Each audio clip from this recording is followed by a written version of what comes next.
few other random day trading tidbits. Um, you should always have multiple accounts. And I'll tell you, you want to have at least two. One, I would recommend the Roth IRA. And I'll tell you why. Because you can put up to $7,500 a year into that account, and you can grow that tax free. And that's a huge advantage in terms of trading. Now, you can't take the money out until you're old enough to take it out when you're retired, but you can grow that money substantially. The other one is obviously to have a regular taxable brokerage. Now, if you're trading for a living or extra income that you're actually going to use at the current time, that's what you need to do to make that happen. Now, I personally say 3 accounts is probably better. And you can mix that up however you want, and of different sizes for different risk parameters.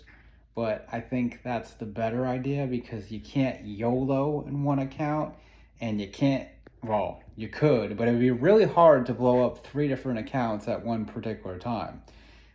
You always want to have that backup plan. And remember, you shouldn't be trading with money that you need to pay your bills. You're using this as a tool to gain more money. The other thing is most people have no business trading the most volatile parts of the day, which are the first 5 minutes and then the imbalances from 3:50 to 4 p.m. And the problem with trading the end of the day, 3:50 to 4 p.m., is you could trade small, but if you're wrong, you really have no real time to average into the position, and you can get run over very quickly, especially if something's happening after hours, like earnings on big stocks, or there's an announcement or something that could hurt you. And the first few minutes, you haven't let the pattern develop. You haven't let anything really happen yet. You're just going based on previous data from the day before or a longer term chart, which is a tool and can help you. Now, a few finishing points on indicators. A lot of people have their indicators that they use, and indicators are fine. Like they're tools like RSI and MACD and volume and moving averages and all that.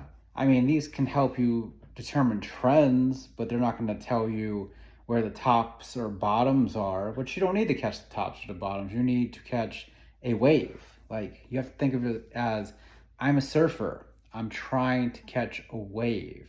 You don't need the whole pie. You just need a piece of the pie. And if you catch enough pieces of the pie, you're going to eat good. So that's how I'm going to leave you with it.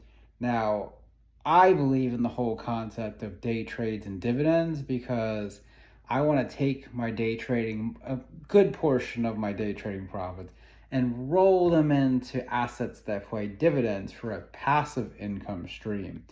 And this helps me sleep better at night, and knowing that I'm always earning income even when the market's closed. And it also takes pressure off of my trading because it's not all on me to make money on every single trade. Now, we want to make money every day, and I'll just finish up a little bit here with profit targets. Like, a lot of people I need to make $100 a day, $200 a day, $500 a day, $1,000 a day, etc., etc., etc. That's great. It's great to have goals, but don't become so obsessed with it that you can ruin your day. Like, I have been in the situation, and I'm sure many others have, where it's like, I want to make $1,000 a day.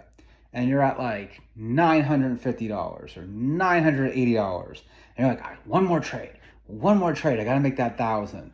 Now, sometimes it really goes your way and you break above the 1,000. And there's other times like, now I just lost 100. I just lost 200. I just lost 300 of my profit. I just cut my daily profits in half.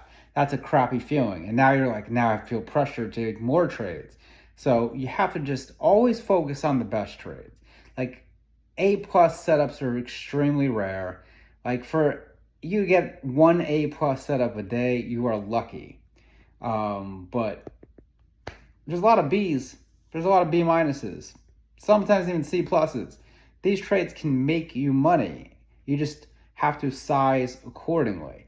The bigger the potential reward, the higher risk you're willing to take. The smaller the reward, the less risk you want to take. Like when the market's very tight, and we've seen it the last couple of days because we're waiting on CPI tomorrow. Like you'll get times of the day where SPY or QQQ are moving in like 25-cent ranges, which is terrible because it's so tight that it's hard to make money in those ranges. So you want to like size down on those particular trades if you're even going to take them, which you usually shouldn't, but just say you are.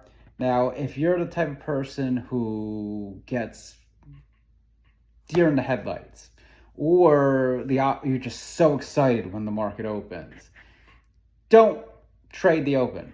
Don't look at the open. Walk away. Come back at like 9:45. Come back at 10 a.m. So get some steps in, breathing exercises, whatever, just so that you're ready and focused. Now you're starting to see a pattern. Like, did it break the open? Did it break under the open? Like, what kind of day are we having here? Is it bullish or is bearish? You know, like, you don't usually find the greatest reversals early in the day. Like, reversals usually happen like around lunchtime, the best reversals. That's at least what I've noticed in 8 years of doing this. So, also, this is just random knowledge. I have no plan here, but having a routine is a great thing. For me, I wake up early, I hydrate, I drink electrolytes, I drink some coffee, I either go to the gym, I go running, I come back home, I do Wim Hof breathing, I do prayer and meditation, then I shower, then I go about my business, and then start looking at the market, planning ideas, all that good stuff. If one of those things is not done on a particular day, those are usually the days I screw up and I have a red day and I lose money.